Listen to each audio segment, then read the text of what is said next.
자존감을 끌어올리는 5가지 실천. 윤, 홍, 균, 지엄. 자신을 맹목적으로 사랑하기로 결심하기. 우리는 부모에게 사랑을 바란다. 엄마니까, 아빠니까 자신을 사랑해줘야 한다고 여긴다. 부모의 사랑은 맹목적이라고 배웠다. 아무 대가도 바라지 않고 있는 그대로의 나를 사랑해준다고 배웠다. 그게 진짜 사랑이라고. 그러다 결혼을 하면 배우자에게 맹목적인 사랑을 바란다. 이게 나니까 있는 그대로 사랑해 달라고 한다. 남들에게는 그런 사랑을 원하면서 정작 우리 자신에게는 어떤가? 있는 그대로의 모습을 사랑하기는커녕 이런저런 조건을 들어 자신을 미워한다. 앞으로 자신에게 해줘야 할 것이 바로 우리가 바라는 사랑이다. 이유나 조건 없이 있는 그대로의 자신을 사랑해야 한다. 우리의 목표는 자신을 향한 맹목적이고 이상적인 사랑이다. 사랑은 무슨 조건을 갖추어야 찾아오는 것이 아니다. 사랑할 만한 외모를 갖추거나 좋은 성격과 인품을 갖출 때까지 기다릴 필요가 없다. 자존감을 모두 회복한 다음에 당당해진 다음에 나를 사랑해야지 하고 미룰 필요가 없다. 거저 오늘부터 지금의 나를 사랑하겠다고 결심하면 된다. 그리고 앞으로도 계속 나의 성격과 행동, 사소한 버릇 하나하나를 다 사랑하기로 한다. 그것이 자신을 사랑하는 방법이다. 사랑을 원하면서 두려워하는 이유. 아마 좀 황당한 기분이 들 수도 있을 것이다. 자기를 사랑하기로 결심하는 게 사랑하는 방법이라고? 너무 간단해서 허무할 지경이다. 그러나 이 간단한 일이 여태 겉으로 어려웠던 건 우리 내면의 사랑에 대한 두려움이 있어서다. 우선 약하고 별 볼일 없는 자신을 사랑했다가 이대로 굳어버리면 어떡하나 하는 불안이 있다. 다시 말해 외모도 별로고 성격도 부정적인 이 모습을 사랑했다가 더 이상 발전도 못하고 반복되지 않을까 하는 두려움이다. 사랑에 대한 또 하나의 저항은 나를 시점에 대한 걱정이다. 자신을 너무 사랑한 나머지 세상에 자기만 잘난 줄 아는 재수없는 아이가 되어버릴까봐 두려워한다. 이건 마치 근육도 없고 체력도 약한 남자가 너무 근육이 많아 몸이 울퉁불퉁해지면 징그럽잖아. 그게 더 건강에 해로울 수도 있어 라며 운동을 기표하는 것이나 다름없다. 우리는 그동안 사랑의 힘을 믿지 못했다. 오히려 자신을 사랑하는 것이 스스로를 해칠 거라는 생각을 한다. 그래서 사랑하고 싶으면서도 사랑받을 만한 나가 되기까지 사랑을 미룬다. 이것은 사랑을 주지 않는 사람들의 논리와 같다. 사랑받을 만해야 사랑을 주지라며 오히려 상대를 비난하는 사람들, 있는 그대로 상대를 인정하고 사랑하지 못하는 사람들 말이다. 우리가 자신을 그렇게 대하고 있지 않은가? 매력 없고 자존감 낮다고 스스로 비난해 왔지 않은가? 그 결과 무엇을 얻었는가?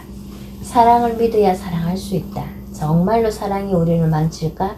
우리를 퇴행시키거나 이대로 멈춰버리게 만들까? 혹은 우리가 우리를 사랑하며 공주병, 왕자병에 걸려버릴까? 그래서 남들을 배려하지 못하고 자기 잘난 줄만 알다가 왕따 당하고 버려지고 마는 게 자기 사랑의 최후일까? 사랑에 대한 이런 복잡한 생각으로 우리는 갈등한다. 남이 주는 사랑은 받고 싶은데 스스로를 사랑하면 안 될 것 같다.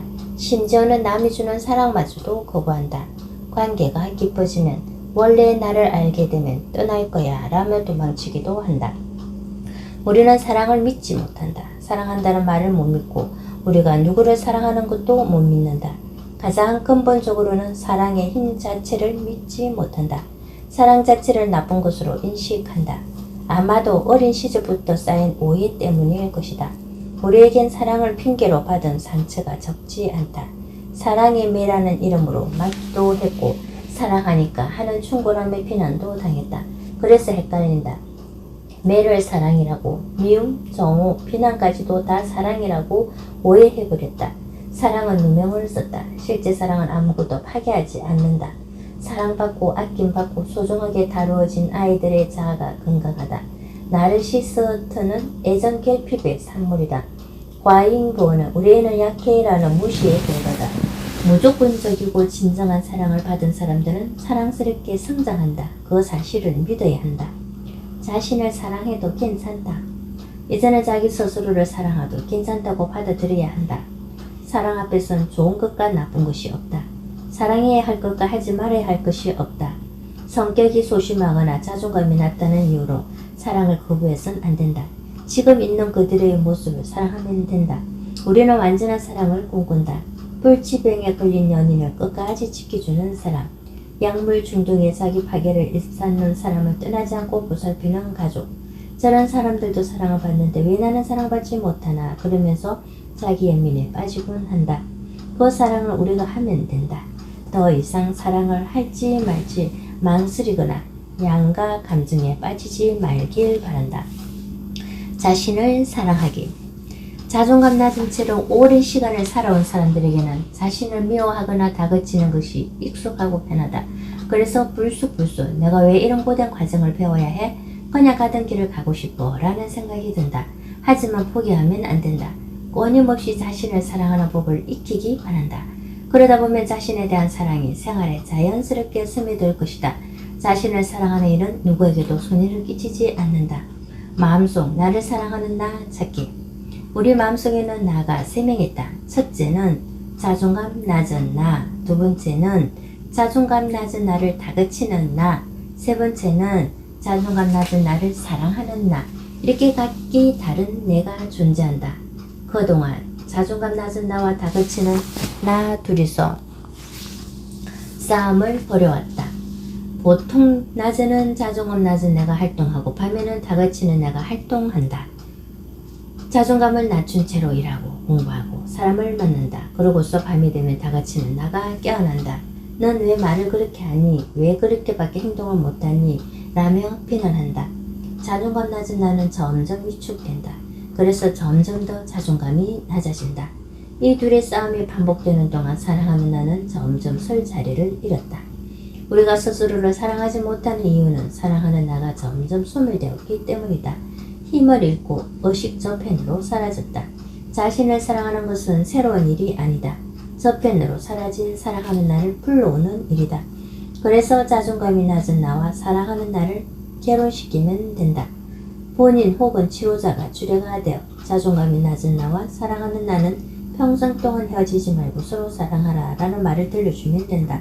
그럼 어떻게 해야 사랑하는 나를 불러올 수 있을까? 나를 사랑하는 나 소환하기. 어느새 다그치는 나는 우리를 독점했다. 자존감 낮은 나를 둘러싸고 벽을 쌓았다. 그래서 다른 사람이 찾아와서 사랑한다고 하거나 힘을 내라고 보내는 메시지들을 다 차단한다. 그렇다고 사랑하는 나의 사랑이 식은 것은 아니다. 그 사랑은 강하고 일관적이다. 사랑하는 나는 지속적으로 우리에게 메시지를 보낸다. 그 메시지를 들으면 우리는 행복해지고 성장한다. 스스로 자신을 사랑스럽게 가꾸어 나간다. 문제는 방어벽이다. 다그치는 나가 단단히 걸어놓은 빗장 때문에 자존감이 낮은 나는 갇혀있다. 그래서 사랑하는 나가 보내는 메시지를 받지 못한다. 그 메시지만 들으면 자존감이 낮은 나는 성장할 수 있다. 강해지고 현명해져서 성벽을 뚫을 수도 있다. 성숙한 뇌회로는 융통성이 있다. 그래서 자극에 유연한 반응을 보인다. 가령 발표하기 전에 심장이 두근거리고 식은땀이 흐르더라도 주눅들지 않을 수 있다. 사랑하는 나가 성벽을 뚫고 등장해서 메시지를 전한다면 말이다. 괜찮아. 누구나 발표하기 전에는 떨어. 게다가 청중의 반 이상은 다 졸고 있다고. 너는 그저 내가 준비한 PPT를 줄줄 읽기만 해도 돼. 내 목소리가 떨려도 아무도 신경 쓰지 않아. 이렇게 위안을 주면 된다. 사랑하는 나가 보내는 메시지 듣기.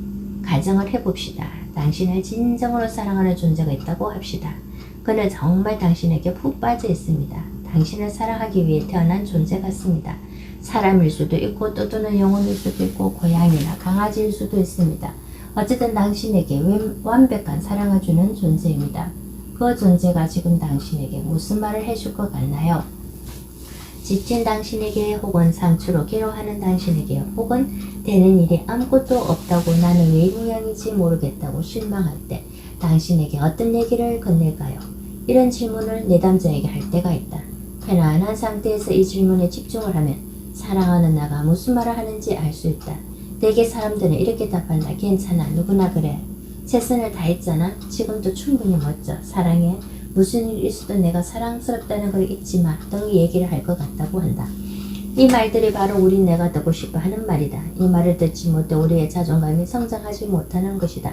우리는 사랑하는 나가 주는 메시지를 들어야 한다. 그와 이야기를 들은 자존감은 서서히 회복되고 성장한다. 사랑하는 나가 보내는 메시지를 들으려면 다가치는 나가 쳐놓은 장벽을 헐벗게 만들어 놓아야 한다. 그래서 부수는 이것을 설명하려 한다. 굳어버린 자존감이 벽을 허무는 방법 말이다. 다그치는 나가 쳐둔 장벽을 허무는 법. 우리 뇌는 수많은 신경세포로 이루어져 있고 그 세포들은 단단한 고리를 형성한다. 그래서 한번 형성된 생각이 해로는 그 생각을 반복하는 경향이 있다. 다그치는 나가 쌓아놓은 성벽은 뇌에 실제로 존재한다. 부정적인 생각의 해로가 강화된 채 우리를 괴롭힌다. 마치 생각의 해로의 벽이 쌓인 것과 같다. 이를 허물기 위해서는 뇌의 양쪽을 번갈아 가면서 자극해야 한다. 왼쪽 한 번, 오른쪽 한 번 움직이게 하는 양측성 자극을 주면 뇌 회로가 말랑말랑해진다. 대표적 양측성 자극은 걷기다. 걸을 때마다 왼쪽 뇌와 오른쪽 뇌가 번갈아 가면서 활동한다. 이때 우리를 옥죄인 방어벽은 조금씩 헐렁해진다. 대부분의 운동이 뇌를 자극한다. 하지만 모든 운동이 양측성 자극은 아니다. 수영에서 자유형과 배영은 양측성이지만 접영이나 평영은 아니다. 복싱처럼 양손을 다 쓰는 운동은 양측성 자극 운동이지만 골프나 공 던지기 같은 운동은 양측성이 아니다. 왼쪽과 오른쪽이 하는 일이 균등하지 않기 때문이다. 치료 목적으로 활용되는 양측성 운동으로 안구 운동이 있다. 주로 외상후 스트레스 장애나 우울증을 치료하는 데 쓰인다. 이 밖에 몸의 양쪽을 한 번씩 터치하는 방식, 무릎이나 손처럼 왼쪽과 오른쪽이 나뉜 부분, 귀 양쪽에 번갈아 가면서 소리를 들려주는 방식도 양측성 자극에 속한다. 양측성 자극은 변화를 깨할 때 효율이 높다. 담배를 끊기로 결심했을 때는 걸어다니면서 나는 끊을 수 있다, 할 수 있다 라고 외치면 효과적이다. 이별을 받아들일 때 예행을 추천하는 것도 이런 이유에서다. 자존감을 높이기 위한 양측성 자극 운동으로 나비의자 기법을 추천한다. 양측성 자극과 사랑하는 나의 메시지가 결합된 방법이다. 다음과 같이 해보자. 1. 의자에 등을 기대고 편안히 앉는다. 2. 양쪽 팔을 S자로 구겨 손가락이 반대편 어깨와 팔꿈치 사이에 놓이도록 한다. 3. 눈을 감고 손바닥으로 반대편 팔 윗부분을 토닥거린다. 왼쪽 한 번, 오른쪽 한 번, 1, 2초 간격으로 교대로 두드린다. 4. 두드리면서 말을 한다. 괜찮아. 지금 잘하고 있어. 난 최선을 다했어. 그걸로 충분해. 난 괜찮은 사람이야 라고 자신에게 들려준다. 5. 하루에 10분씩 이런 식으로 나를 사랑하는 나의 메시지는 듣는다. 스스로 선택하고 결정하기. 자신을 존중하지 못하는 사람들은 결정을 앞에 두고 다른 사람을 찾는다. 결정하는 게 힘들어 병원을 찾기도 한다. 자퇴를 하고 현장 경험을 쌓을까? 아니면 학교를 다니면서 취업 준비를 빨리 하는 게 나을까? 고민하는 학생, 상습적으로 바람 피우는 남편과 이혼할지 말지 갈등하는 부인 등 관심 가득한 표정으로 병원을 찾는다. 자신의 판단을 믿지 못하는 사람들, 안타깝게도 나는 대부분의 질문에 답을 주지 못한다. 그리고 나에게 그런 질문을 하는 사람들도 대부분 내가 답을 못 주리란 걸 알고 있다. 그러면서도 묻는다. 선생님은 전문가이고 저보다 경험이 많으시니 아실 거 아닙니까? 어떻게 해야 제가 후회를 덜 할까요? 물론 답을 할 수도 있다. 지금 학생은 복학을 하지 않는 게 나아요. 이혼하세요. 위자료를 많이 받게 도와줄 변호사를 소개해드리겠습니다. 라고 단결에 얘기할 수도 있다. 하지만 나는 일부러라도 답을 주지 않는다.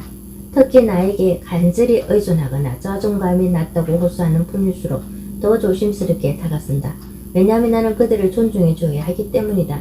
그들은 당장 답을 내놓으라고 신경질을 내기도 하고 몇 번씩 찾아와서 되묻기도 한다.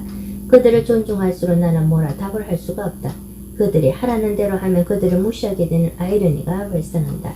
완벽한 선택이란 없다. 세상엔 여러 갈림길이 있다. 하루에도 몇 차례가 앞서선다. A, B, C 중에서 어떤 것을 골라야 좋은 선택이 될지 고민한다. 그런데 대부분의 경우 그들 간의 가치는 크게 차이 나지 않는다. 말하자면 점심 메뉴 고르는 것과 비슷하다. 햄버거를 먹을까? 된장찌개를 먹을까? 아니면 생선구이? 어떤 메뉴를 선택해야 가장 현명한 결정이 될까? 사실은 셋 중 뭘 먹어도 큰 차이는 없다.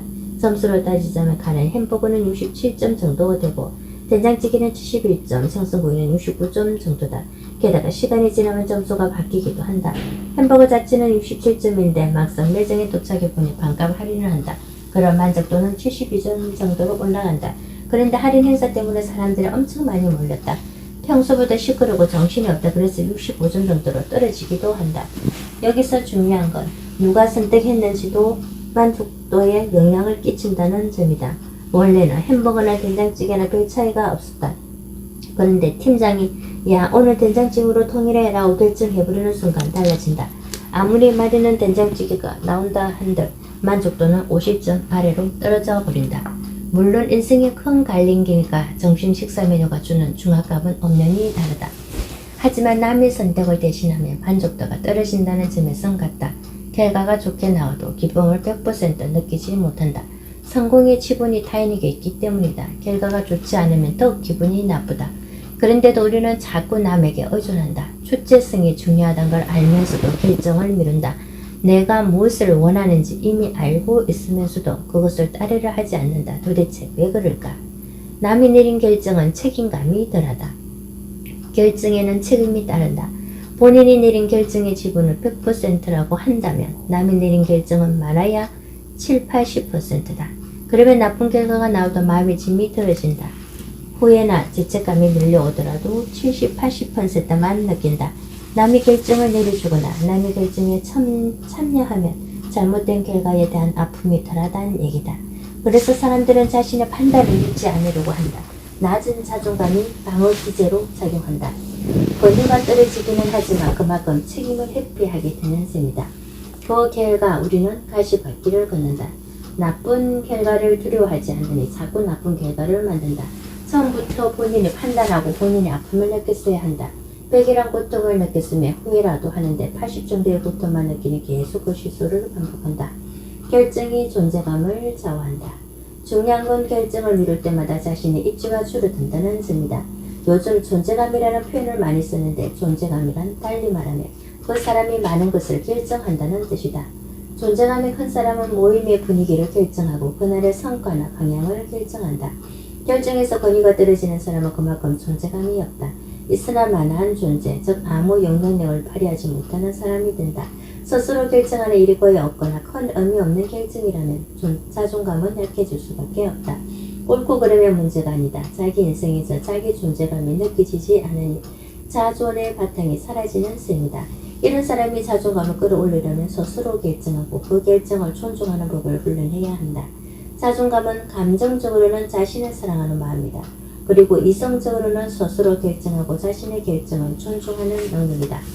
자존감을 높이는 결정법 1. 스스로 결정하기. 자기 일은 스스로 결정한다. 결정권을 가져오면 책임과 동시에 권위를 갖게 된다. 어차피 자기 인생은 자기 책임이기 때문에 손해보는 장사가 아니다. 조언을 구하더라도 결정은 제가 하겠지만 이라고 말을 시작하는 게 좋다. 핵심은 나의 일을 결정하라는 것이다. 자신의 선택에 집중할수록 남에게 참견하는 일은 줄어든다. 2. 결정을 따르기. 자신이 내린 결정을 따르자 가지 않은 길이 걱정되고 두려워질 때마다 앞서 말한 점심 메뉴를 떠올리자. 갈팡질팡하는 이유는 다른 걸 선택해도 결과가 비슷하기 때문이다. 갈림길에 있다는 얘기는 양쪽 다 그게 그거라는 뜻이다. 손해보는 결과가 나오더라도 걱정하지 말라. 스스로 내린 결정이기에 좋은 학습이 될 것이다. 3. 결과가 나쁘면 미래형 후회하기. 결과는 좋을 수도 있고 나쁠 수도 있다. 안 좋은 결과에 도달했다면 후회해도 된다. 아파해도 된다. 결과에 전적인 책임을 지고 아픔의 지분을 100% 본인이 가져라. 단 후회할 때 미래형 후회를 하자. 그때 그러지 말았어 했으는 과거형 후회다. 당신의 자존감을 갉아먹는다. 앞으로는 이런 경우가 있을 때 반드시 이렇게 해야지 라고 미래형 후회를 하라. 그 후회는 타진이기도 하다. 4. 결과가 좋으면 타인에게 감사하기. 결과가 좋으면 기뻐하라. 그 기쁨 또한 100% 본인이 누리라. 당신이 내린 결정이 당신을 성공으로 이끌었다. 당신의 선택이 옳았음을 모두가 알고 있다. 그러니 감사의 기쁨을 타인에게 돌리라. 당신 조언 덕분에 성공할 수 있어서 라고 얘기하라. 그들 또한 기분이 좋아져서 앞으로 당신이 더 잘 되기를 바랄 것이다. 자기 결정을 돕는 5가지 질문. 옳은 결정이나 틀린 결정은 없다. 어떤 쪽이 더 좋은 결정이었는지 알 수 있는 결정 또한 없다. 결정에서 명확히 할 수 있는 부분이 있다면 그건 범위와 시간이다. 대부분 나에 관한 일을 결정하므로 결정 범위는 나로 제한된다. 따라서 남은 건 시간뿐이다. 결정을 내리는데 1시간이 걸릴지 2시간이 걸릴지 몇 년이 걸릴지 그 시간만 선택하면 된다. 오래 고민한다고 해서 그만큼 현명한 답이 찾아지는 건 아니다. 그냥 오래 걸릴 뿐이다. 자신의 결정을 존중하기 위해선 다음 질문에 잘 대답하면 된다.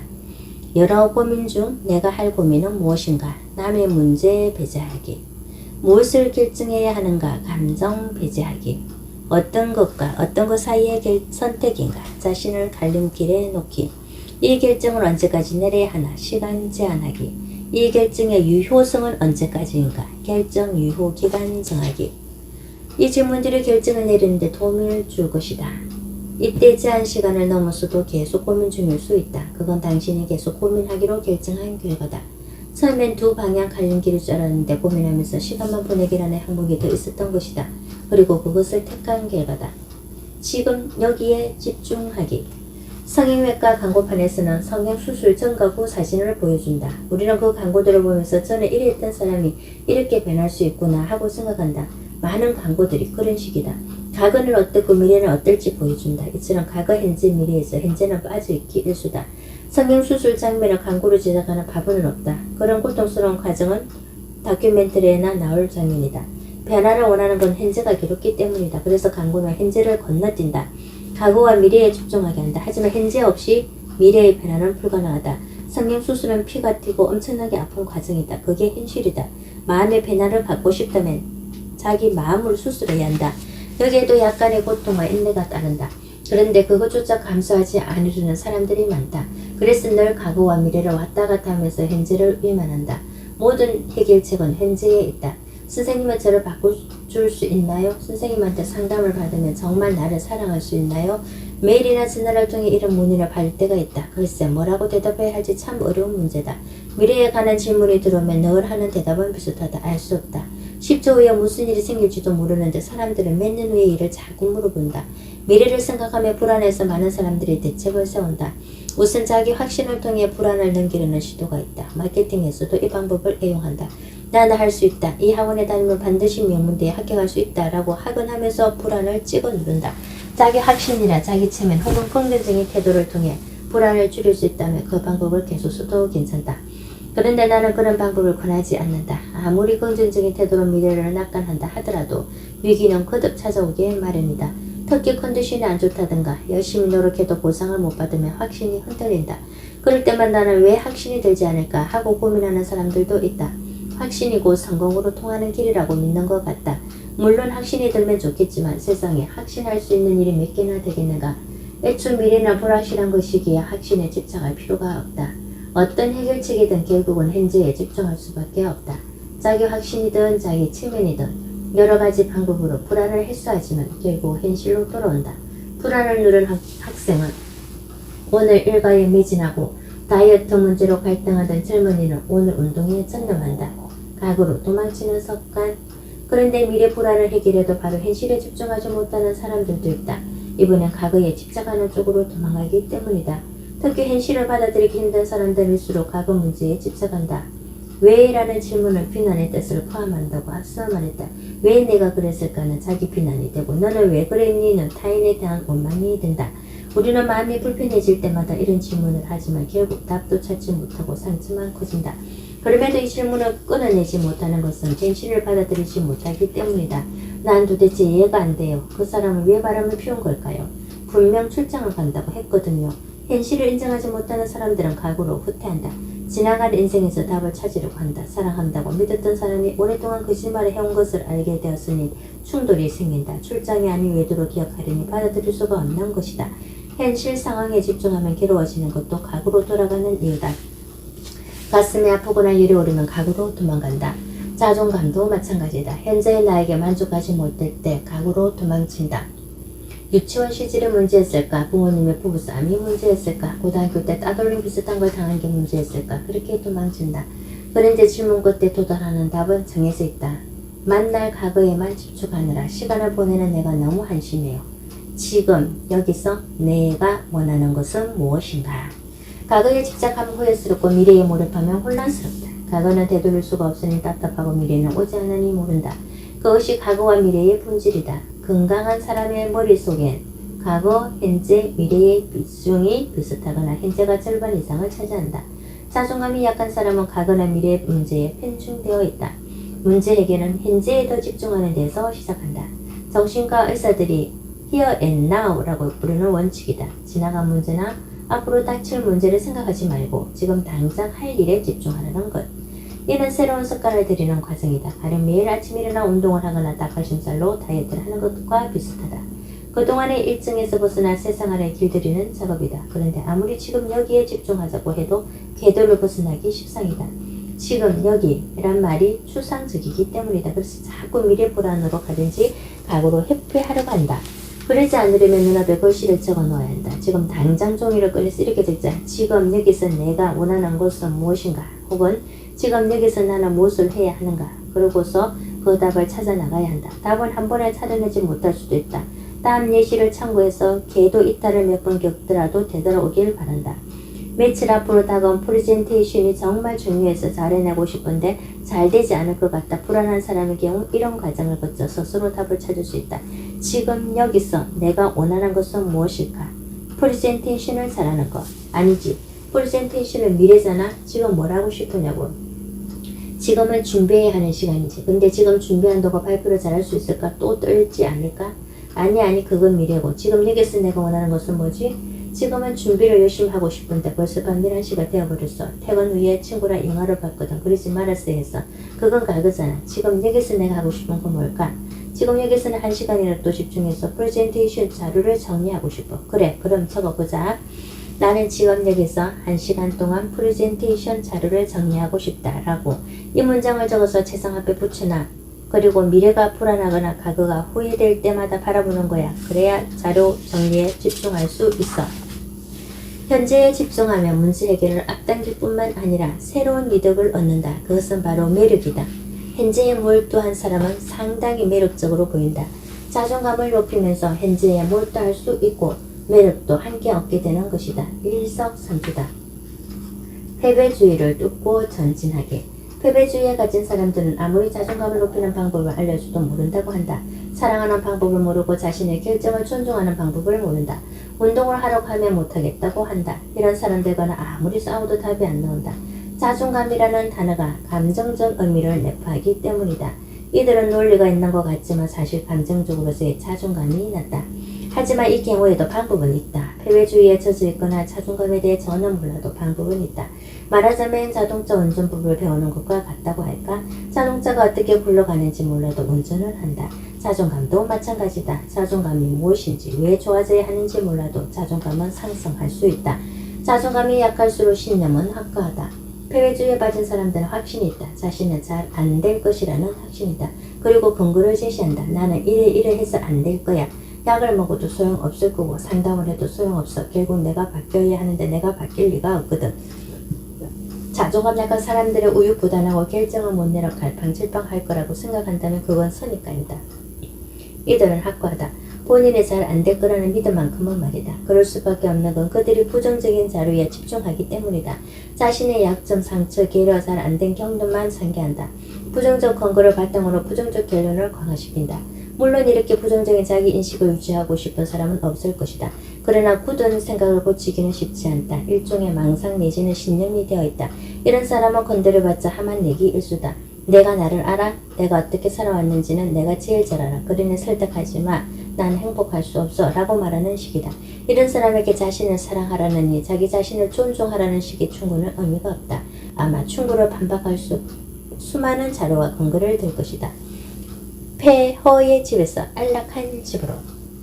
자존감은 집 같은 것이다. 아무리 현실이 고되고 힘들어도 집이 안락하면 잘 견딜 수 있다. 마음을 공경하는 수많은 비난과 비교, 열악한 내부 상황은 일종의 악천후다. 자존감이 견고해야 안전하게 대할 수 있고 뭔가 마음을 추스를 수 있다.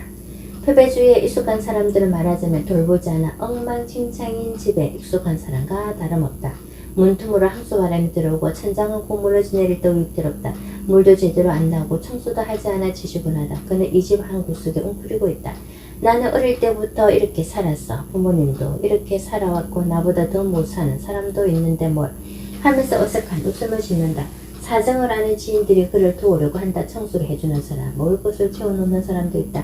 하지만 그들이 돌아가면 다시 원수입니다. 심지어 전문가들이 찾아와서 집을 보수해 줄 테니 자기들이 마련한 임시 숙소에서 지내라고 해도 소용이 없다. 공사를 하려면 짐 정리도 해야 하고 정돈 물건 몇 가지도 버려야 하기 때문이다. 그는 변화하려 하지 않는다. 발전보다는 익숙한 것을 택한다.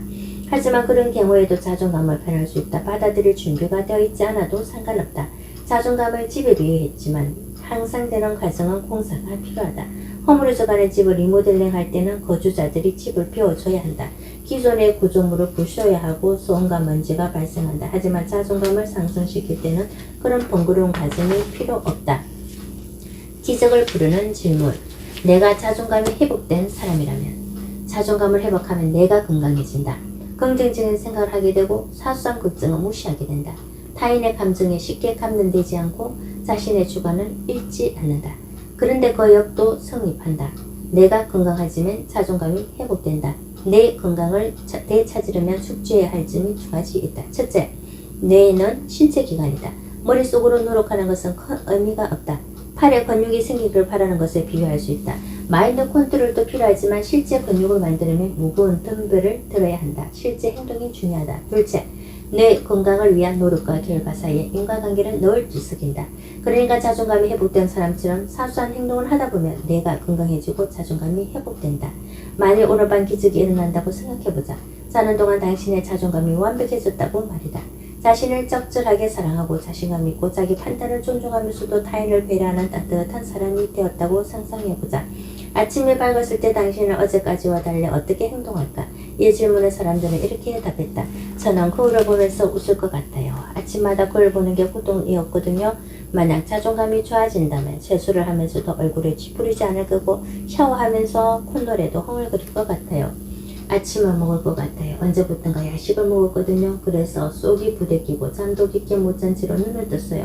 밥 생각도 없고 죽고 싶은 기분으로 회사에 갔죠. 하지만 이제는 아침에 선식을 먹거나 간단하게 샐러드라도 챙겨 먹을 것 같아요. 그 행동을 먼저 하면 된다. 뇌는 원인과 결과를 혼동해서 당신의 행동을 따라간다. 하다 보면 점점 쉬워진다. 익숙해진다. 뇌를 행복하게 하는 세 가지 행동. 간단하면서도 효과가 좋은 방법도 있다. 걸으라. 자신을 존중하는 사람처럼, 자신을 존중하고 자신의 결정을 믿는 사람처럼 걸으라. 허리는 펴질 것이고 어깨는 적당히 힘이 빠질 것이다. 여유 있는 사람처럼 타인의 비난에 별로 개의치 않은 사람의 걸음걸이처럼 발을 내디더라. 표정을 지어라. 나를 사랑하는 듯이. 거울을 볼 때마다 내가 나를 사랑하고 있다면 지금 어떤 표정을 지을까 떠올리고 그대로 하자.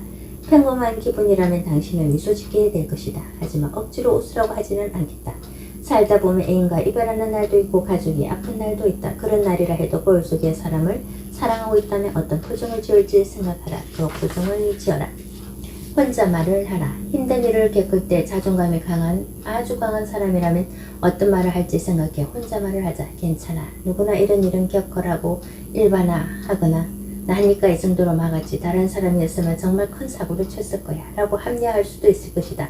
그 말을 뇌에 들려주라. 뇌는 그런 말을 좋아한다. 내가 좋아하는 말을 자주 들려주자. 걷기, 포장 짓기, 혼자 말하기 이 세 가지를 염두에 두자. 인간만이 할 수 있는 행동이기 때문이다. 인간의 뇌는 이 세 가지 행동을 할 때 활발하게 기능한다. 내가 가장 활발하고 효율적으로 움직일 때 자존감을 향상시키면 변화가 이루어진다. 소리 지르기, 물건 때려 부수기, 난공격하기는 다른 동물들도 할 수 있는 행동이다. 그렇게 행동해서는 내 건강을 되찾을 수 없다. 인간답게 세련되게 살자. 당신은 밀림의 왕이다. 오랫동안 나는 사자가 말 그대로 밀림의 왕이라고 생각했다. 새끼들과 놀다가 배가 고프면 어슬렁어슬렁 사냥이나 다니며 편하게 사는 줄 알았다. 마음먹으면 울망쯤을 얼마든지 잡고 사자가 나타나면 코끼리나 악어도 꼬리를 내리고 도망갈 거라 생각했다. 그런데 사자의 삶도 그리 녹록하지 않다는 걸 얼마 전에 알게 됐다. 내셔널 지오그래피 채널에서 하마에게 공격당하는 사자를 보았다. 새끼를 잃은 어미 하마의 복수였다. 하마의 공격을 받고 내변기에 처진 사자는 이리저리 비켜그리며 겨우 버티고 있었다. 충격적이었다. 그뿐만이 아니었다. 사자의 삶도 꽤나 힘들어 보였다. 독수리, 하이에나 등 명수들이 틈만 내면 보금자리를 위협했고 새끼들이 공격당할까봐 노심초사했다.